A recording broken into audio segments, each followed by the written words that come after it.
Hey everybody, this is Bob LeMent with StaticRadio.com. Today we're going to talk about unveiling the art of consistent podcast production.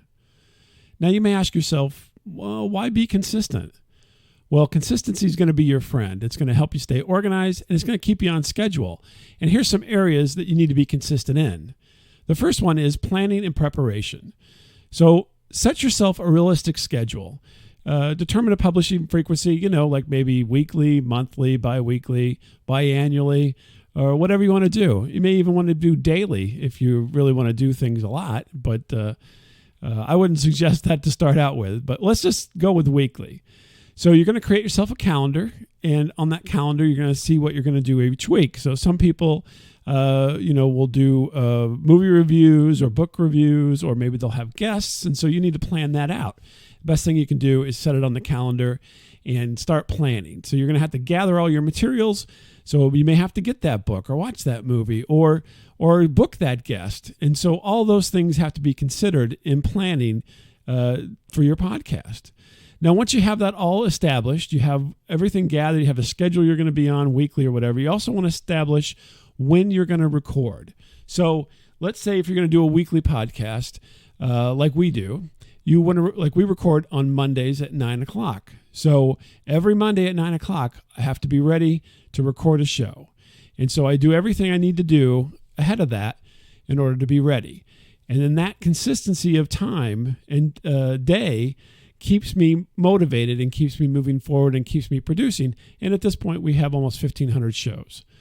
So that's good, right? So the next thing you want to consider is your audio quality or your video quality, but I wouldn't let that get in the way too much. So obviously you're going to have some type of microphone or camera or both to do your show, but I wouldn't let that be the sticking point as to why you're not starting.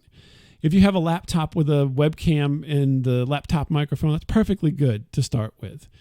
And just start recording so that way you can get better and more consistent with your delivery, and then maybe you'll move on and get other things as you go on, like a better microphone or a better camera. But don't worry about those kind of things right now. Do keep in mind that you want to have good audio, but don't let it stop you from actually doing things. The next thing is you want to have a template of some sort. So it can be as simple as an outline that says, I'm going to do an introduction. I'll talk about what we talked about last week, go into this week, go into next week, and then we'll close it all out. A simple template is going to keep you on track and make you be consistent, obviously enough. So the next thing is you've recorded something, you've got it, you want to share it with the world. So you're going to have to publish it and promote it. So publishing it, you can go through any one of the multitude of podcasting platforms if you want. You can just get your own site. You can use WordPress, which has plugins to do your podcast, RSS and so forth for it. But there's lots of different options, and just pick an option that fits your budget and your scale, and then go with it. You can always make changes later, but you want to be consistent at the beginning to find the things that you need to move forward. So then there's also, whenever you, after you publish it, you're going to want to promote it. And so I would suggest, getting all the social handles for the name of your podcast. So it's like My Best Podcast. Get at My Best Podcast at Instagram and on X and on TikTok, and then have all those together. You can obviously post these things individually, or you can get an aggregator that will allow you to post them all at once and so forth. So make up those decisions and see where in your budget where these things land, because a lot of times they have costs to them.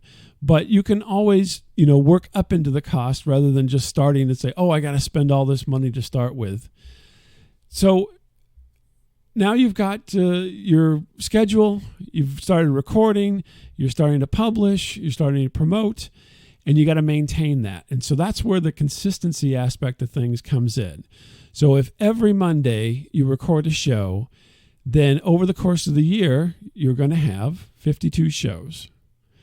And then the next year, you'll have 104 shows. And what happens is the next thing you know, you have a really well-established podcast because you banked on being consistent and doing things at an interval that fit your schedule and fit your budget.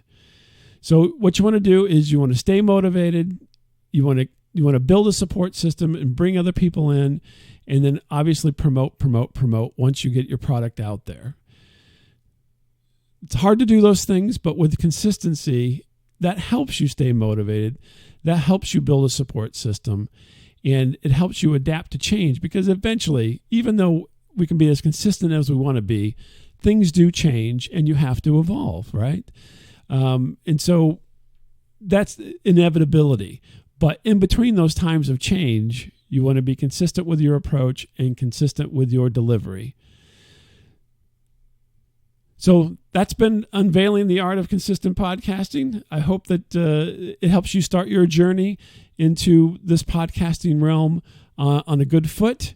And just remember, it's your friend. It's going to help you. And before you know it, you're going to have 200-300 shows under your belt and have grown your podcast into something that you wanted to, that you were dreaming about. Good luck. This is Bob LeMent signing off.